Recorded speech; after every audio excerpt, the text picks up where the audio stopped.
নমস্কাৰ, মই Bikash. Welcome to Mising chapter. আজি কথা পাতিম বেষ্ট 5 কেৰিয়াৰ অপশ্যনৰ বিষয়ে 2021ৰ বাবে, যিকেইটা ডিজিটেল প্লেটফৰ্মৰ ওপৰৰ লগতে জড়িত।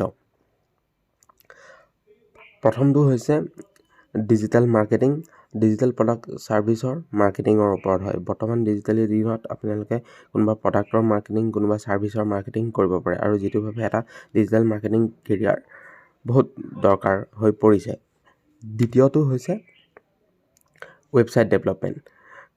আজিকালিৰ দিনত প্ৰত্যেকখন দোকানে, ৰেষ্টুৰেণ্টৰে হওক, প্ৰত্যেক এটা পৰ্টেলৰে হওক, সকলোৰে এটা ৱেবছাইটৰ দৰকাৰ পৰে, আৰু প্ৰত্যেক ব্যক্তিকে আজিকালি নিজৰ জবৰ ওপৰতে ৱেবছাইটৰ দৰকাৰ পৰে। সেইকাৰণে ৱেবছাইট ডেভেলপমেণ্টৰ এটা ভাল ডিমাণ্ড আছে।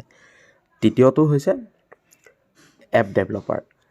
আমি বৰ্তমান স্মাৰ্ট কম্পিউটাৰ, স্মাৰ্টফোন ইউজ কৰোঁ, যিটো আমাৰ এণ্ড্ৰইড বেছ হয় বা iOS বেছ হয়, আৰু আমাৰ কামবিলাক সহজ কৰিবৰ কাৰণে প্ৰত্যেকটো কামৰ বাবে এক্সট্ৰাকৈ এপ থাকে। সেই হিচাপে এপ ডেভেলপাৰৰ এটা বহুত ডিমাণ্ড আছে। চতুৰ্থটো হৈছে ভিডিঅ' এডিটৰ। এতিয়া চাওক, পেণ্ডেমিক যোৱাৰ পিছৰ পৰাই অনলাইন ক্লাছেই হওক, অনলাইন এডুকেশ্যন ছিষ্টেমেই হওক, অনলাইন আপোনাৰ নিউজ ছাৰ্ভিচ হওক, সকলোতে এটা ভিডিঅ'ই ডাঙৰ ৰ'ল প্লে' কৰিছে, আৰু সেই ভিডিঅ'খিনি মেনেজ কৰিবৰ বাবেই হওক এজন ভিডিঅ' এডিটৰৰ বহুত দৰকাৰ পৰে। আৰু পঞ্চমটো হৈছে কণ্টেণ্ট ক্ৰিয়েটৰ।